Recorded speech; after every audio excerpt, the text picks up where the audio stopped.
ప్రకాశం జిల్లా కంభం మండలం దేవనగరంలో విషాదం చోటు చేసుకుంది. పెళ్లైన 2 రోజులకే ఒక నవ వధువు ఉరివేసుకుని ఆత్మహత్య చేసుకుంది. ఆమె పేరు సుస్మిత బలవన్మరణానికి కారణం ఏంటి? ఇప్పుడు పోలీసులు ఇదే విషయంపై ఆరా తీస్తున్నారు. 2 రోజుల క్రితం అదే గ్రామానికి చెందిన వెంకటేష్ అనే వ్యక్తితో సుస్మితకు వివాహం జరిగింది. ఇది పెద్దలు కుదిర్చిన పెళ్లి.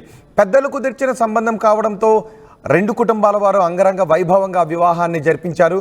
నిన్న రాత్రి వరకు చాలా అన్యోన్యంగా కనిపించిన భార్యాభర్తలు ఇవాళ మధ్యాహ్నానికి భార్య ఉరివేసుకొని ప్రాణం తీసుకుంది.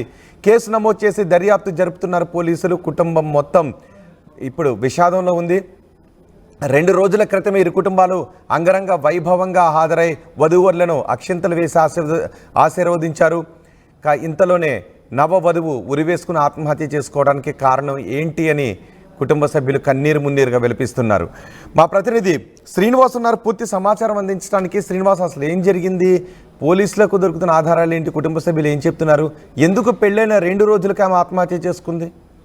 రోహిత్, కారణం ఏంటో తెలియదు కానీ వాళ్ళు గుప్తంగా ఉంచుతున్న పరిస్థితి కుటుంబ నేపథ్యంలో.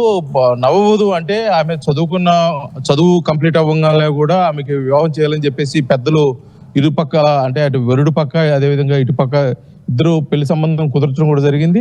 దీనికి ప్రధాన కారణం అంటే ఆ వధువు కాళ్ళ పసుపు పారాణి ఆరక ముందే కూడా ఆమె మృతి చెందడానికి సూసైడ్ చేయడానికి ప్రధాన కారణం లవ్ అఫైర్ అని చెప్పేసి ప్రాథమికంగా తెలుస్తున్న అంశం. కాకపోతే దీన్ని పెద్దలు అంగీకరించక బలవంతంగా ఒక వివాహం చేయడం వల్లే దీనికి కారణంగా అయితే పోలీసులు విచారణ చేస్తున్నట్టయితే మనకు కనిపిస్తుంది. కాకపోతే ఇటు వరుడు తరపున కానీ ఇటు వధువు తరపున కానీ ఎవరు నోరు మెదపిన పరిస్థితి. అదేవిధంగా పోలీసులు విచారణ నివేదిక వచ్చేంత వరకు కూడా వాళ్ళు ఏం చెప్పిన పరిస్థితి. కాకపోతే ఈ నెల ఫిబ్రవరి 16వ తారీఖు వరుడు సిద్ధినాయుడు ఎవరైతే వెంకట ఉన్నాడో ఆ వెంకట సిద్ధినాయుడుపల్లి గ్రామంలో వివాహం జరిగింది. అదేవిధంగా నిన్నడు వధువు ఇంటి దగ్గర ఒక రిసెప్షన్ లాగా ఏర్పాటు చేసుకుని ఒక కార్యక్రమం కూడా ఏర్పాటు జరిగింది. కాకపోతే ఈ రోజు వరుడు ఇంటికి వధువుని పంపించాల్సిన పరిస్థితి, అంటే అప్పగింతల కార్యక్రమం ఉన్న నేపథ్యంలో కూడా ఈ రోజు మధ్యాహ్న సమయంలో ఎవరు లేకుండా మధ్యాహ్నం భోజనం చేసుకుని అందరూ బయట మాటామంతి చెప్పుకున్న సమయంలో మేము ఒంటరిగా ఇంట్లోకి వెళ్ళి సూసైడ్ చేసుకున్న విషయం తెలిసిన వెంబటి కూడా కుటుంబ సభ్యులు ఆమెని